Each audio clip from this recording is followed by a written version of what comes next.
Okay, picture this. A tiny doll made of matchsticks and just 2 chestnuts, painstakingly put together. And then a fingerprint. A perfect fingerprint found right on that doll. But here's the thing. It belongs to a girl who should be dead. A girl presumed dead, yeah. So when this Chestnut Man figure starts appearing at crime scenes, well, Copenhagen's most deeply buried nightmares, the ones everyone thought were history, they become terrifyingly real. It's quite an opening. It really is. So today we're doing a deep dive into Søren Sveistrup's novel, The Chestnut Man. It's his debut novel, but it landed with huge acclaim, and it's brutal. Definitely brutal. The atmosphere, though, is just thick with dread. You feel this contrast, Copenhagen, this beautiful, seemingly safe city, and then this tidy, intimate, very intentional terror marked by these little dolls. Mm-hmm. Our mission today, let's try to unpack how this Nordic thriller keeps that psychological tension cranked up so high, how it uses these symbolic objects, exposes cracks in the system, and forces the detectives onto this trail of clues that honestly cut way deeper than just blood. Absolutely. So, where do we start? Maybe with the author himself. Yeah, that makes sense, because understanding Sveistrup is key here. Most people probably know him as the creator of that massive hit TV series, The Killing. Right, for Bridalson, hugely influential. Exactly, so he's already a master of this genre, of pacing, of building complex characters and suspense on screen. When he moves to writing a novel, he brings all of that with him. You can feel it on the page. You really can. The Chestnut Man is pure Nordic noir. Stark, morally gray, and unsettlingly close to home. It digs into social issues alongside the crime. So let's lay out the basic setup, spoiler-free for now. We have a psychopath terrorizing Copenhagen. Leaving these little chestnut men at each horrific scene. Yeah, that alone is creepy enough. But the real hook, the thing that just turns the whole investigation upside down. It's that fingerprint. Exactly. Forensics finds a print on one of the dolls, and it belongs to Christine Hartung. Daughter of Rosa Hartung, a major government minister. And Christine was kidnapped and supposedly murdered a year ago. Case closed, or so everyone thought. Suddenly, it's not just a serial killer case. It's something else entirely. Yeah. It's tangled up in politics, in past failures. It's organizational nightmare waiting to happen. Which brings us to our detectives, right? Mm-hmm. Naia, Thulin, and Hess. Thulin, she's sharp, ambitious, maybe a little skeptical, very intuitive, doesn't like easy answers, wants off the homicide beat, actually. Right, she's looking for a change. And then there's Hess. He's been kicked out of Europol, carrying some serious baggage. He's kind of haunted, willing to bend the rules. Driven by this almost obsessive need for justice, it seems. Definitely. And they're thrown together on this case, tasked with untangling this completely twisted knot of clues, secrets, political pressure. It's a classic pairing, but the way Sveistrup does it feels fresh. Let's talk about the doll itself. Yeah. That Chestnut Man. It's such a powerful central image. It really is. It takes this innocent, traditional Danish autumn craft that kids do, Making these little figures from chestnuts and matchsticks, and turns it into something deeply sinister. It's a signature, but it's also like a violation of something familiar and safe. That contrast is key, isn't it? How something so everyday, so childlike, can incubate absolute terror. It makes the familiar profoundly unfamiliar. Gives you chills just thinking about it. It's that tactile detail that matches the chestnuts that creates this lingering dread. And this ties into the broader themes, the social commentary that's so typical of good Nordic noir. Right, the way the novel pokes at institutions, politics, the media, the police force itself. It really questions how these big bureaucracies can become almost blind to individual suffering, to personal pain. There's that sense of authority, feeling secure, maybe even complacent, until something like this just rips the facade away and shows how fragile it all is. Especially when a victim is connected to power, like the minister's daughter. The pressure from the top warps everything. Does it risk making the victims feel less personal, though? More like plot points in a political game? That's a fair question. I think Sveistrup tries to avoid that by focusing on the minister's grief, on the human cost. But yeah, the political fallout definitely shapes the investigation, distorts priorities. It exposes how the system meant to protect can also be vulnerable, maybe even manipulated. And that brings in another big theme. Trauma, legacy, memory. Yes. The whole book feels haunted by the past. What families hide, the echoes of old violence. Absolutely. How trauma lingers, how it can corrupt memory, shape the present, It makes the stakes incredibly personal, even amidst the big procedural plot. It's not just about catching a killer, it's about uncovering buried truths. Those truths are often deeply uncomfortable. Let's talk about the detectives again. Thulin and Hess. Their dynamic really drives the story forward. Oh, definitely. That friction between them is like the engine of the narrative. Thulin is so methodical by the book, initially quite wary of Hess. And Hess is this wild card. He follows hunches, operates on instinct, partly because of his own past trauma, which we slowly learn about.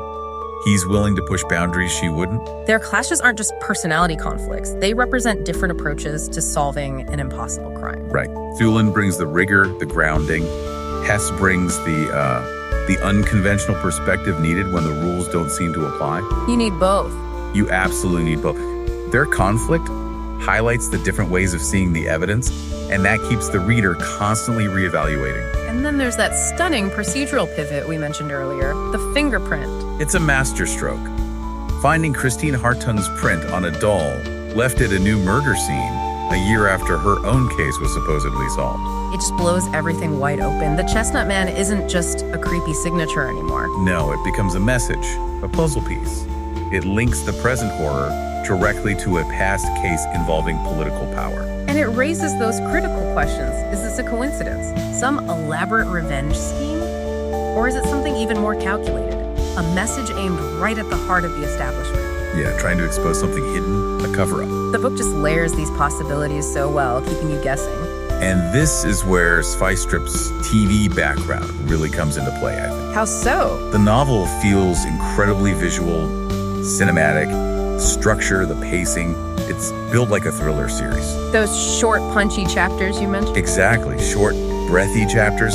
He alternates the procedural stuff, the investigation moving forward, with these deeper dives into character backstory or the killer's perspective. It accelerates the reader's heartbeat, like you said. There's no fat on the story. None at all. It's designed for momentum. Yeah. You can see why it translated so well to the Netflix series. It was almost written for the screen. Okay, so let's talk strengths. The tension is obviously number one. It's just relentless. Absolutely relentless. You barely get a chance to catch your breath. And the imagery. Those small, tactile details, the chestnuts, the magic, they create this specific kind of tactile dread. It gets under your skin. It really does. And the realism, too. Despite the extraordinary premise, the police work, the media frenzy, the political pressure, it all feels very grounded, very believable. Street-level realism, you could call it. Makes the horror hit harder because it feels like it could happen. Mm-hmm. Now, we should probably acknowledge, are there any weaknesses? To be balanced? Sure, no book is perfect. I'd say sometimes, to keep that incredible pace going, there's a bit of procedural shorthand. Like investigative leaps that feel maybe a little too quick? Yeah, maybe Thulin comes around to Hess's more out-there theories a bit faster than you might expect, just to keep the plot moving. It serves the momentum, but you notice it occasionally. Okay. And what about secondary characters? Some of them feel a little underdrawn. Mm-hmm. Like they exist mainly to move the plot forward or provide information rather than having their own rich inner lives. The focus is squarely on Thulin, Hess, and the central mystery.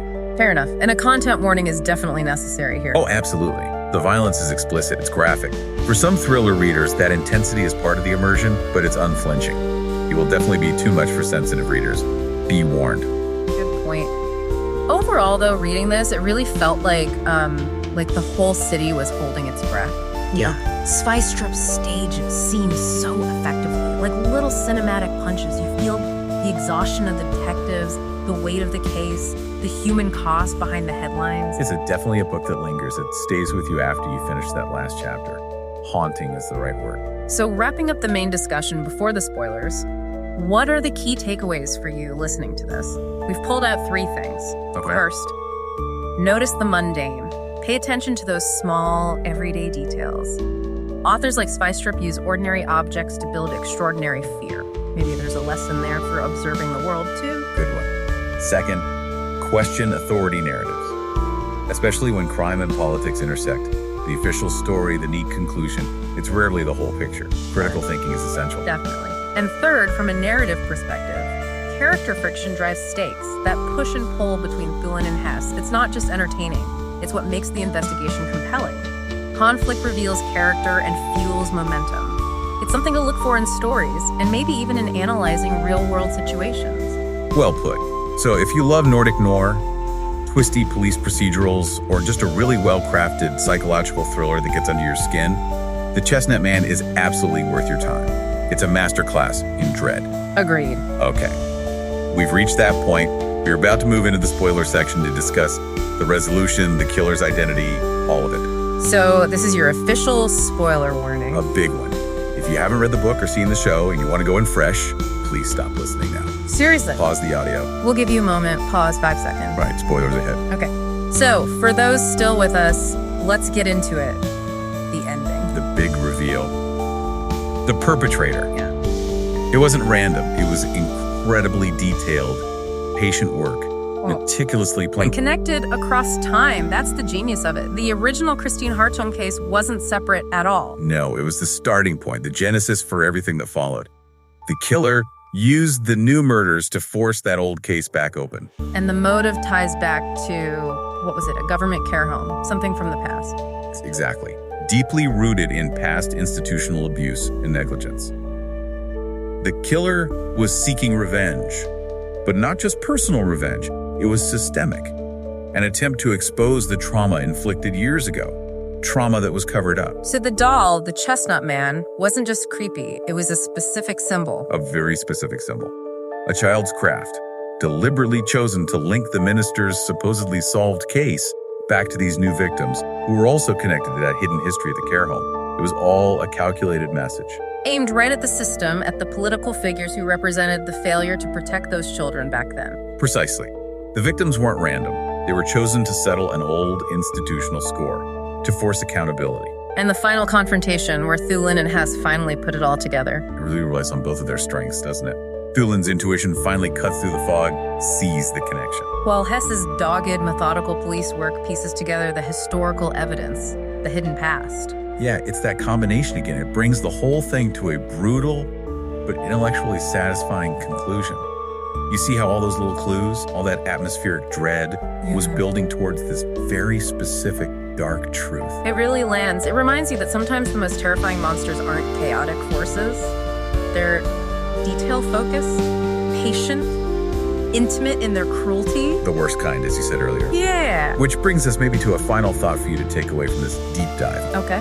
Sveistrup built this entire gripping narrative around one tiny, seemingly trivial detail, that fingerprint on a handmade toy, a detail that completely overturned an established truth, a closed case. Right. So think about this.